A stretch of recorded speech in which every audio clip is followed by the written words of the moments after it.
Shalom, selamat pagi. Puji nama Tuhan, berjumpa kembali dengan ibu-ibu yang dikasihi Tuhan dan diberkati oleh Tuhan Yesus Kristus. Sebelum kita mulai firman Tuhan pada pagi hari ini, saya mengajak ibu-ibu sekalian untuk berdoa. Mari kita berdoa. Terima kasih Tuhan, bersyukur untuk hari yang indah ini Tuhan, untuk pagi yang indah ini Tuhan, kami boleh mendengarkan sedikit dari kebenaran firman-Mu. Dan Tuhan, pakai mulut lidah hamba-Mu Tuhan untuk menyampaikan kebenaran firman-Mu, urapi Tuhan. Dan juga Bapa, berdoa untuk ibu-ibu yang mendengarkan di rumah, Engkau berkati Tuhan, biarlah firman yang kami dengar bersama-sama ini termateraikan di dalam hati setiap kami. Terima kasih Tuhan, terima kasih, di dalam nama-Mu kami sudah berdoa dan mengucap syukur. Haleluya. Amin. Ya, selamat pagi yang indah. Dan hari ini kita akan sama-sama belajar tema jika Tuhan tidak menolong. Ya, mungkin ibu-ibu dia berpikir apa maksud dari jika Tuhan tidak menolong.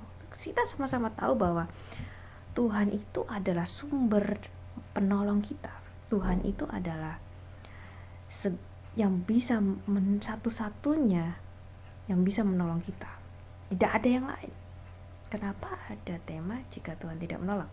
Nah, ini suatu hal yang ingin saya sampaikan ya, yang sama-sama kita akan pelajari di sini, di mana memang Tuhan itu adalah sumber penolong, tetapi ada kalanya kita merasa seakan-akan Tuhan itu tidak menolong. Saya mengajak kita semua membaca di 2 Raja-Raja 6. 2 Raja-Raja pasal 6 ayat 24 sampai 33 ya. 2 Raja-Raja pasal 6 ayat 24 sampai 33. Di sini dengan judul perikop tindakan Elisa pada waktu Samaria dikepung ya. Mari kita sama-sama baca pasal 6 ayat 24. Sesudah itu Ben-Hadad raja Aram menghimpunkan seluruh tentaranya, lalu maju mengepung Samaria. Maka terjadilah kelaparan hebat di Samaria ya, selama mereka mengepungnya, sehingga sebuah kepala keledai berharga 80 shikal perak dan seperempat kap tai merpati berharga 5 shikal perak. Suatu kali ketika Raja Israel berjalan di atas tembok, datanglah seorang perempuan mengadukan halnya kepada raja sambil berseru, "Tolonglah ya Tuanku Raja." Jawabnya, "Jika Tuhan tidak menolong engkau, dengan apakah aku dapat menolong engkau? Dengan hasil pengirikankah atau hasil pemerasan anggur?" Kemudian bertanyalah raja kepadanya, "Ada apa?" Jawab perempuan itu, "Perempuan ini berkata kepadaku, berilah anakmu laki-laki supaya kita makan dia pada hari ini, dan besok akan kita makan anakku laki-laki. Nah, jadi kami memasak anakku dan memakan dia. Tetapi ketika aku berkata kepadanya pada hari berikutnya, berilah anakmu supaya kita makan dia, maka perempuan ini menyembunyikan anaknya." Tatkala raja mendengar perkataan perempuan itu, dikoyakkanlah pakaiannya, dan sedang ia berjalan di atas tembok, kelihatanlah kepada orang banyak bahwa ia memakai kain kabung pada kulit tubuhnya. Lalu berkatalah raja, "Beginilah kiranya Allah menghukum aku, bahkan lebih daripada itu, jika masih tinggal kepala Elisa bin Safat di atas tubuhnya pada hari ini." Adapun Elisa duduk-duduk di rumahnya, dan para tua-tua duduk bersama-sama dia. Raja menyuruh seorang berjalan mendahuluinya, tetapi sebelum suruhan itu sampai kepada Elisa, Elisa sudah berkata kepada para tua-tua itu, "Tahukah kamu bahwa si pembunuh itu menyuruh orang untuk memenggal kepalaku? Awas-awaslah apabila suruhan itu datang. Segeralah tutup pintu dan tahanlah dia, supaya orang itu jangan masuk. Bukankah sudah kedengaran bunyi langkah tuannya di belakangnya?" Selagi ia berbicara dengan mereka, datanglah raja mendapatkan dia, dan berkatalah raja kepadanya, "Sesungguhnya malapetaka ini adalah daripada Tuhan. Mengapakah aku berharap kepada Tuhan lagi?" Nah, di sini kita sangat jelas melihat ya kisah daripada kondisi Samaria dikepung pada saat itu, pada saat itu terjadi suatu kelaparan yang hebat. Kalau kita membaca di ayat 27, 28, 29 dan seterusnya, di poin ayat ke-27 kita melihat dari pesimisnya raja, di mana jika Tuhan tidak menolong engkau, dengan apakah aku dapat menolong engkau? Ya. Dan berikutnya lanjutan dari di ayat 28 di sini ya, sangat jelas. Jadi ada dialog antara perempuan dengan perempuan lainnya, di mana mereka menghadapi situasi yang sangat mencekam, di mana kelaparan itu sangat parah pada saat itu di Samaria, sehingga mereka itu sudah nggak mikir lagi, yang namanya akal sehat itu mungkin sudah nggak ada gitu ya. Intinya yang di pikiran mereka cuma ya pokoknya saya kenyang gitu ya. Bahkan yang pasti moralitas sudah nggak ada, karena kondisi krisis seperti itu membuat orang jadi intinya sudah nggak sadar akan apa yang dilakukan, yang penting dia kenyang, jadi seperti binatang gitu ya, nggak ada moral. Nah itu pun yang kita bisa melihat kondisi yang terjadi pada saat ini di pandemi yang sekarang kita hadapi ini. Mungkin kita sering mendengar berita-berita yang terjadi di dunia, bahkan di negara kita sendiri, kriminalitas tinggi, orang-orang susah mendapatkan makan, mencari uang susah. Akhirnya mereka menghalalkan segala cara untuk mendapatkan uang. Nggak peduli bagaimana caranya. Penipuan di mana-mana, ya, kriminal di mana-mana, pembunuhan terjadi di mana-mana. Dan hal itu sangat mengerikan. Ini yang terjadi, yang kita bisa lihat di dua raja-raja ini, kisah dua raja-raja ini. Kalau kita lihat pada saat manusia sudah terpepet dengan kondisi yang buruk, biasanya orang itu sudah gelap mata. Intinya mereka sudah tidak peduli dengan sekitar, tidak peduli dengan namanya apapun, yang penting dirinya, egonya. Nah, ini menjadi persoalan yang tidak kita sadari. Kadang-kala kita langsung nuding, nyalain orang, oh ini gara-gara ini gara-gara itu. Apalagi kalau kita sudah menyalahkan Tuhan, kenapa Tuhan ini terjadi, kenapa Tuhan kau biarkan ini terjadi terus di dalam kehidupanku, bagaimana nasib keluargaku, bagaimana nasib masa depan anak-anakku Tuhan. Masakan engkau tidak mendengarkan doa-doaku ya Tuhan? Kadang-kala kita mulai mengeluarkan kata-kata seperti itu. Nah ini perlu diwaspadai ya, ini menjadi persoalan kita. Kenapa Tuhan tidak menolong? Kenapa seakan-akan Tuhan tidak menolong? Ya mari saya ajak di sini untuk melihat ya ini kepada diri kita.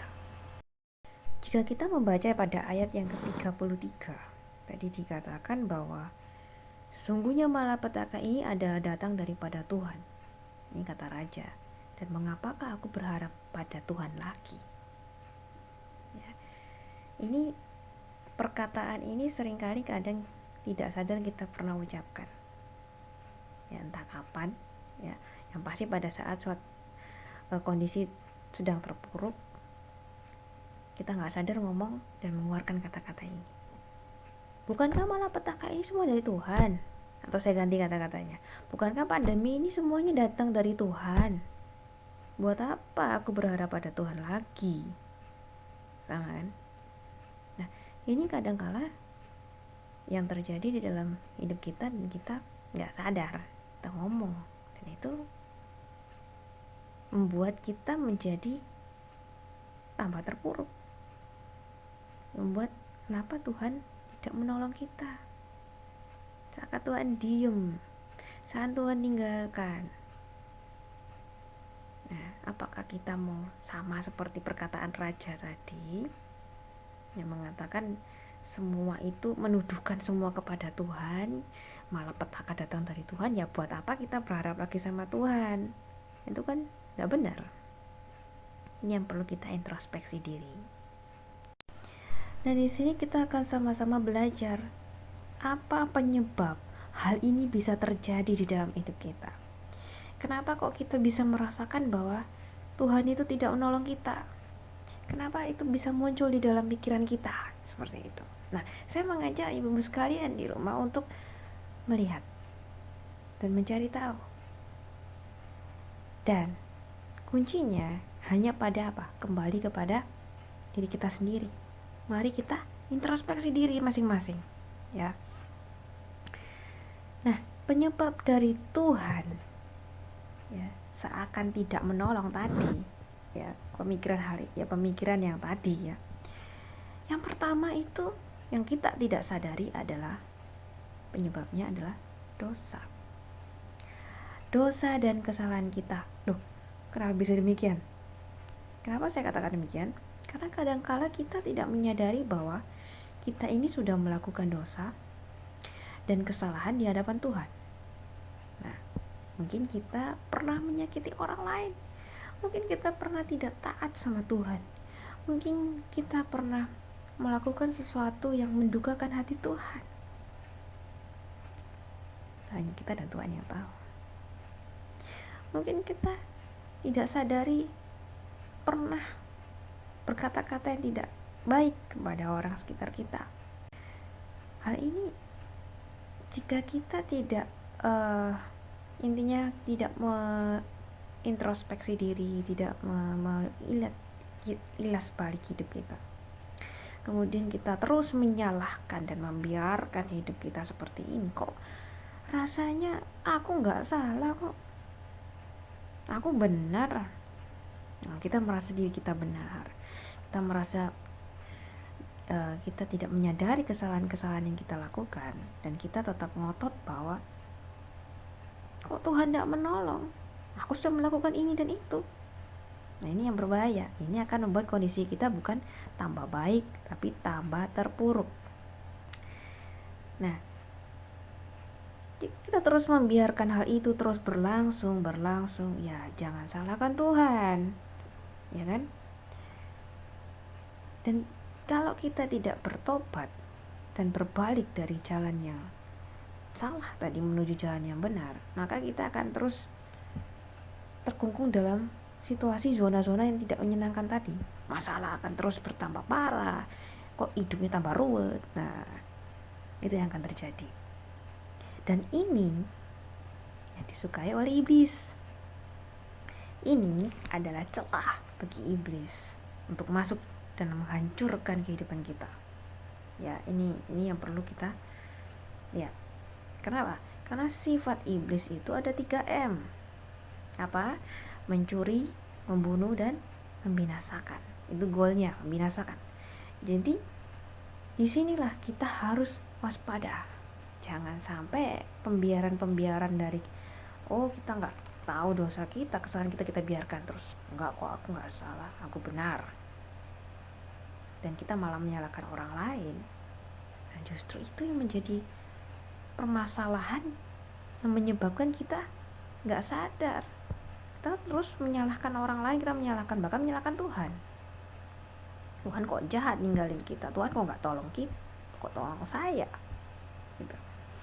Nah, ini yang perlu kita lihat, yang pertama. Yang kedua adalah hal kebodohan dan kekerasan hati kita. Kenapa demikian?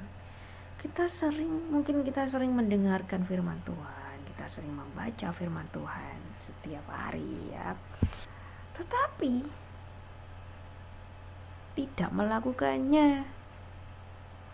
Jika kita membaca di Yakobus 2 ayat 14-17, ya, di sini dikatakan dengan jelas, ya, dengan kalau kita baca kitab Yakobus, apakah gunanya saudara-saudaraku jika seorang mengatakan bahwa ia punya iman, padahal ia tidak punya perbuatan? Dapatkah iman itu menyelamatkan dia? Demikian juga halnya dengan iman. Jika iman itu tidak disertai perbuatan, maka iman itu pada hakikatnya adalah mati. Jadi iman tanpa perbuatan hakikatnya adalah mati. Itu jelas. Nah, jadi kebodohan dan kekerasan hati kita itu kita sering membaca firman Tuhan tetapi tidak melakukannya, sama saja dengan bohong. Ibaratnya kita sebagai pendengar tetapi bukan pelaku daripada firman Tuhan tersebut. Tuhan tidak mengajarkan kita untuk kita menjadi pendengar, tapi kita menjadi pelaku-pelaku firman yang kita mengalami sendiri. Tuhan itu terjadi dalam hidup kita. Itu kadang yang menyebabkan kita menjadi mengatakan Tuhan tidak menolong kita. Nah, ini yang perlu kita introspeksi diri. Dikatakan di Yakobus 1 ayat 23 sampai 24 bahwa sebab jika seorang itu hanya mendengar firman saja dan tidak melakukannya, ia adalah seumpama seorang yang sedang mengamat-ngamati mukanya yang sebenarnya. Jadi mengamat-ngamati diri yang sebenarnya di depan cermin, baru saja ia memandang dirinya, ia sudah pergi atau ia segera lupa bagaimana rupanya. Di sini jelas, ibu-ibu, kita bisa melihat di sini ya dengan sangat jelas ya. Kadang-kadang kita gak sadar kebodohan dan kerasan hati kita. Kita merasa hebat, kita merasa bisa semuanya sendiri. Aku sudah doa, aku sudah begini. Kadang-kadang kita nggak sadar gitu loh. Ini yang perlu kita kadang coba kita telusuri hidup kita pelan-pelan. Pernah nggak ya aku pernah seperti ini? Pernahkah aku sudah membaca firman tapi tidak melakukannya? Poin yang ketiga, dimana penyebab daripada Tuhan seakan tidak menolong ya, yaitu Tuhan sedang menutup pintu. Wah, ini Tuhan sedang menutup pintu jalan kita ya, atau menyetop langkah kita. Nah, bagaimana maksudnya? Kenapa kok bisa begini? Kadangkala saya belajar di mana? Kenapa kok bisa terjadi seperti ini? Karena langkah kita ini sedang salah. Tuhan melihat langkah kita ini sedang salah. Gitu. Dan jalan yang sedang kita pilih ini salah, menuju kepada jurang maut. Kalau Tuhan tidak nyetop, kalau Tuhan tidak menyetop kita akan terus melaju kepada jurang. Dan akhirnya kita binasa. Tuhan itu sayang sama kita. Tuhan tidak mau kita binasa. Oleh karena itu Tuhan menarik cepat kita. Dan seakan-akan Tuhan itu dari pandangan kita, secara pemikiran kita kan, Tuhan kok gitu? Kenapa kok Tuhan biarkan? Kok Tuhan tutup jalan? Terus Tuhan kok malah membiarkan kita? Kok jadi kayak gini Tuhan? Kita tidak bisa langsung ngejudge Tuhan. Nah, lihat diri sendiri. Jalan kita ini masih benar apa enggak gitu bahasa Jawanya. Jalan kita sudah benar atau tidak gitu. Nah, ini yang kadang-kala kita tidak sadari. Sedangkan kita tahu bahwa Yeremia 29 ayat 11 dikatakan bahwa rancangan Tuhan itu tidak pernah merencanakan rancangan yang kecelakaan. Tuhan selalu merencanakan rancangan yang hari depan penuh dengan harapan. Itu jelas. Firman Tuhan berkata seperti itu. Rancangan Tuhan itu selalu indah pada waktunya. Tidak pernah Tuhan merancangkan sesuatu yang jahat pada manusia.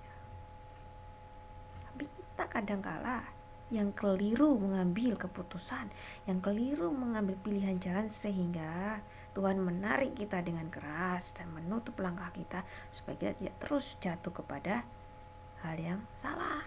Seperti itu. Bagaimana dengan hal yang keempat? Poin keempat, apa penyebabnya adalah proses dari Tuhan. Ini adalah proses dari Tuhan. Tuhan sedang memproses dan mengatur hidup kita. Kita harus taat dan tunduk pada proses Tuhan dan menjalani itu. Bukan menggerutu, bukan mengomel. Tapi kita nggak sadari kadang-kadang, apakah enak diproses? Proses itu tidak enak. Proses, namanya proses itu pasti ada susahnya.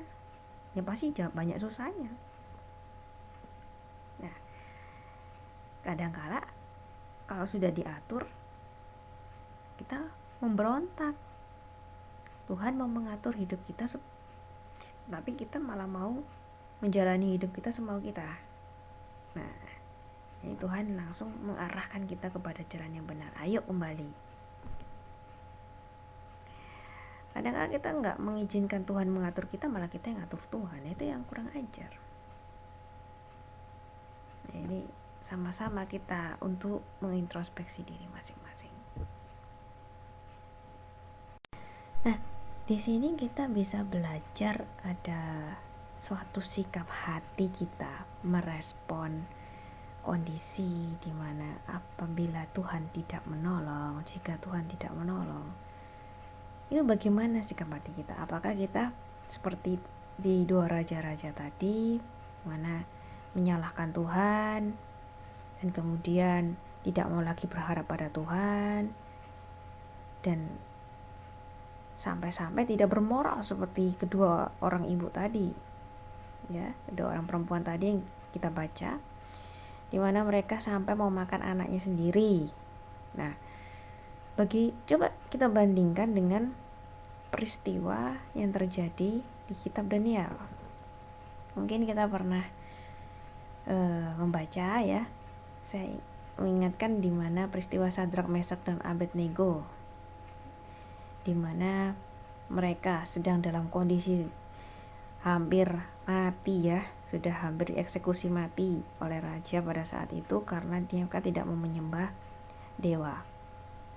Nah, bagaimana sikap respon hati Sadrak, Mesak dan Abednego? Mereka itu cukup mengagumkan bagi saya karena mereka punya statement perkataan yang sangat luar biasa, yang susah untuk dikatakan gitu loh. Tetapi pada saat itu kita lihat Sadrak, Mesak dan Abednego sedang dalam kondisi yang mengerikan, sudah tersedia api yang menyala-nyala, tinggal mereka sudah siap dipanggang. Mereka malah berkata di Daniel 3, ya, ayat 17 sampai 18, saya bacakan ayat ke 17. Jika Allah kami yang kami puja sanggup melepaskan kami, maka ia akan melepaskan kami dari perapian yang menyala-nyala itu dan dari dalam tanganmu, ya Raja. Ayat ke-18, tetapi seandainya pun tidak, hendaklah Tuanku mengetahui, ya Raja, bahwa kami, ini yang perlu digarisbawahi, bahwa kami tidak akan memuja dewa Tuanku dan tidak akan menyembah patung emas yang Tuanku dirikan itu. Nah, seandainya tidak, jika Tuhan tidak menolong pun,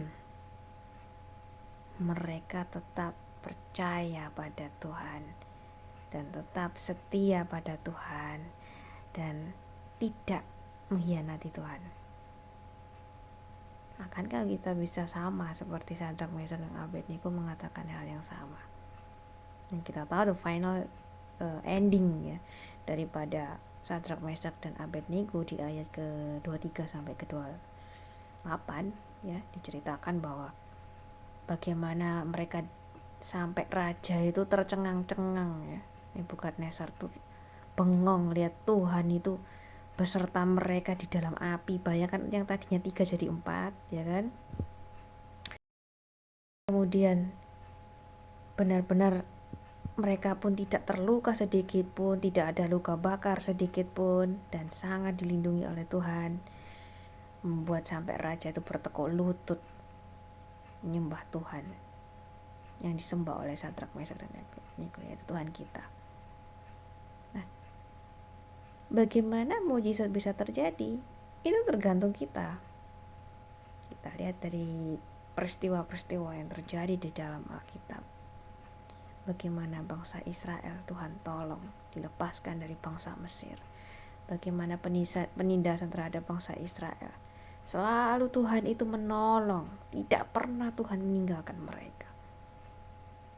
Tapi kadangkala yang jadi problemnya adalah manusianya sendiri. Nah, ini yang perlu kita introspeksi diri, yang perlu kita sadari. Kadang-kadang kita nggak sadari bahwa diri kita yang troublemakernya yang membuat Tuhan itu sampai nggak menolong kita, gitu. Oleh karena itu ibu-ibu sekalian yang terkasih dan diberkati Tuhan, dari pembelajaran yang tadi sudah kita lihat ya, sebenarnya kepada siapa lagi kita mau berharap di dunia yang real ini, yang penuh dengan kekejaman ini ya. Kepada siapakah lagi kita bergantung dan berharap? Sampai-sampai kok bisa ada perkataan, ya kalau ini semua dari Tuhan, malah petaka dari Tuhan, ngapain kita berharap lagi sama Tuhan? Terus pertanyaannya, terus kepada siapa kita berharap? Kepada manusia? Kepada kekayaan kita? Uang? Kekuatan kita? Jabatan kita?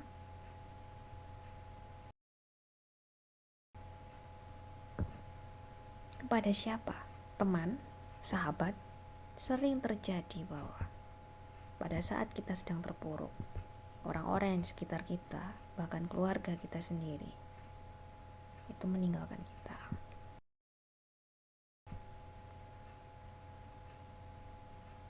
Kita benar-benar sangat terpuruk.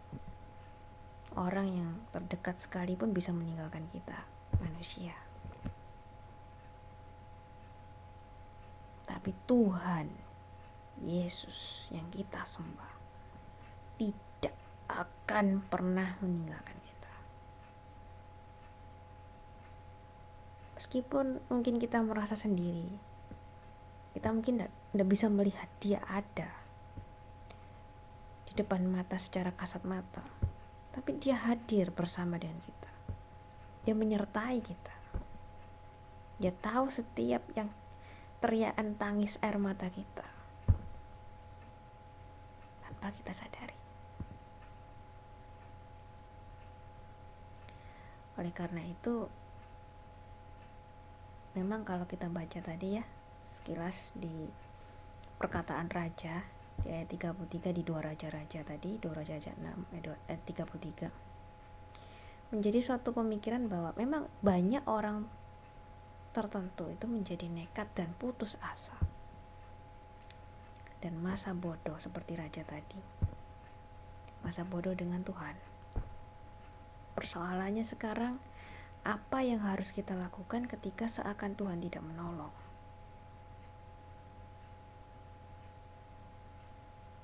Ada satu statement yang cukup menarik ya, yang baik, yang bisa kita pelajari, di mana kalau kita melihat badai yang terjadi, persoalan hidup yang terjadi yang di dalam kehidupan kita, tidak ada satu orang pun yang luput dari masalah. Setiap orang, setiap kita semua, saya, ibu semua, pasti merasakan yang namanya persoalan masalah. Kalau nggak ada masalah, bukan manusia yang hidup di dunia deh. Semua orang yang hidup di dunia, bernafas, tinggal di dunia ini, pasti menghadapi yang namanya masalah. Kadang ada kalanya Tuhan itu tidak meneduhkan badai yang sedang kita hadapi sekarang ini. Kalau Tuhan biarkan badai itu, Tuhan biarkan. Bahkan Tuhan biarkan badai itu tetap ada. Tetapi yang Tuhan ubah, yang Tuhan bentuk, sebenarnya itu adalah cara pandang kita, sikap hati kita. Itu goal yang Tuhan ingin bentuk. Dan bagaimana Tuhan itu menunjukkan kuasanya, dia menambahkan power kepada kita, kekuatan bagi kita, dimana di saat kita bergantung sama Tuhan, di situ kuasanya bekerja, memberi kekuatan pada kita. Nah, supaya apa? Supaya dapat menerjang badai tersebut, supaya kita bisa menghadapi badai persoalan itu dan tetap kokoh berdiri di tengah persoalan itu bersama dengan Tuhan, sehingga nama Tuhan dipermuliakan dan kita menang atas setiap persoalan yang kita hadapi. Nah, kita sampai pada solusi. bagaimana solusi untuk menghadapi kondisi saat ini di mana kita merasa seakan Tuhan tidak menolong. Tadi kita sudah belajar bagaimana penyebab kok ada 4 hal kenapa Tuhan tidak menolong. Sekarang solusinya, bagaimana cara kita menghadapinya. Yang pertama, jangan pernah berontak, ya. Jangan menggerutu atau marah. Berontak yaitu pasti ada amarah, emosi. Menggerutu, marah, pasti kita akan kecewa sama Tuhan. Pasti di situ ada campur aduk, ya. Ada marah, jengkel, kecewa, emosi meluap-luap, berontak kepada Tuhan. Jangan pernah berontak dan kecewa sama Tuhan.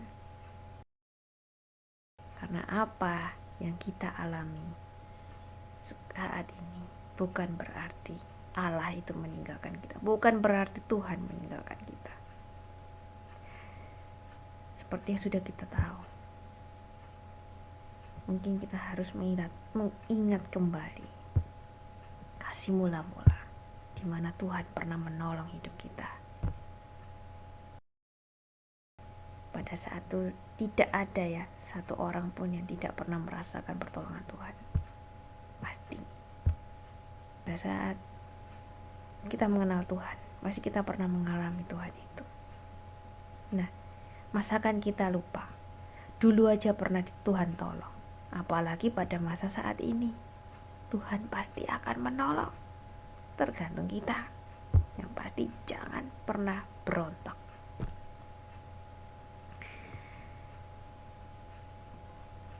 Kalau kita lihat sepanjang sejarah yang kita lihat di dalam bangsa Israel, peristiwa dalam Alkitab yang seperti saya sudah sampaikan tadi, Tuhan tidak pernah meninggalkan mereka. Penyertaan Tuhan selalu nyata dan luar biasa dan tidak pernah terlupakan di dalam sepanjang sejarah Israel. Nah, semarah-marahnya Tuhan kepada umat Israel, Tuhan tidak pernah meninggalkannya. Tuhan sangat mencintainya, mengasihi. Begitu juga dengan kita. Mungkin kita sering membuat Tuhan marah, tapi kasih Tuhan itu tidak akan pernah lepas dari kita. Tuhan mau kita kembali. Nah, ibarat kita ini seperti tanah periuk, ya, seperti perak, emas yang sedang dipoles. Nah, satu bentukan, ya, suatu barang yang indah yang akan dibentuk dari sebuah polesan tersebut menjadi suatu hiasan yang terindah, yang berkilauan. Itu goalnya. Tapi kan dalam prosesnya kita sedang dipoles, diproses, dibentuk. Otomatis kalau dipoles, dibentuk, ya kan, seperti tadi polesan perak itu kan dalam digosok kan supaya mengkilap. Nah, kalau digosok supaya mengkilap itu bukan hal yang enak, pasti sakit. Nah, dan mungkin kita bertanya sama Tuhan, sebagaimana perak itu bertanya pada yang membuatnya, sampai kapan aku dipoles terus kayak gini? Jawabannya cuma satu. Lalu pemoles itu berkata kepada yang dipolesnya, ya, sampai wajah pemoles itu muncul pada yang dipoles. Paham? Gimana? Bagaimana wajah dari pembuatnya itu ada, muncul pada yang dipoles tersebut. Disitulah baru bisa dikatakan itu finish.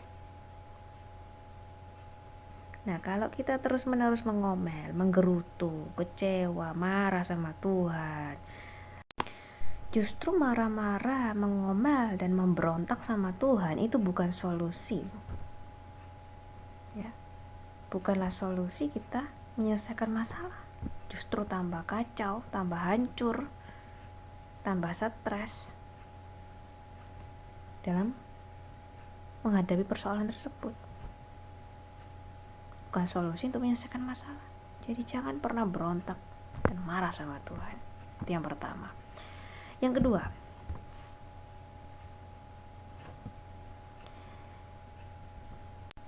kedua adalah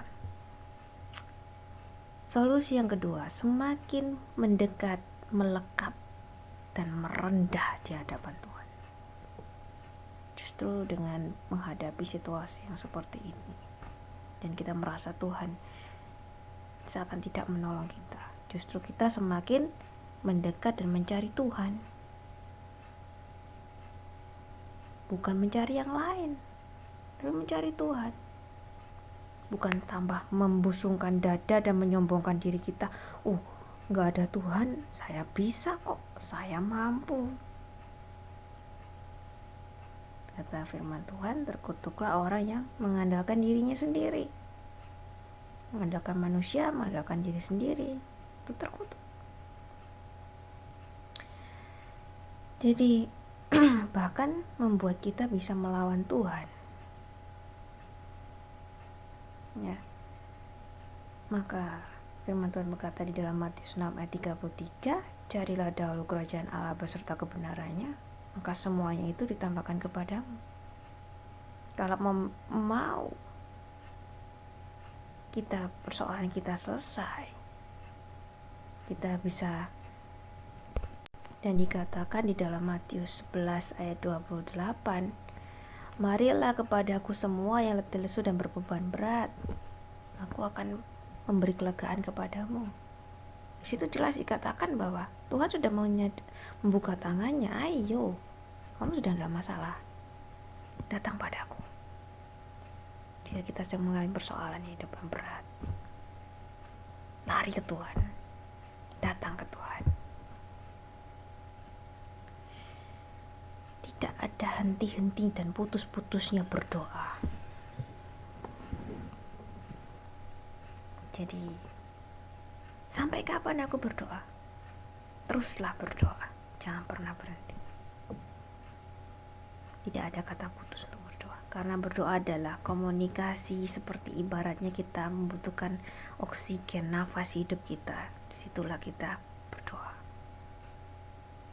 Sumber kekuatan kita adalah doa kita kepada Tuhan. Disitulah kita bisa mendapat ketenangan dan kelegaan dan hikmat dari Tuhan. Ada satu perumpamaan tentang anak kecil ya, yang bertanya kepada papanya, ayahnya, "Papa, sebesar apa sih Tuhan itu?"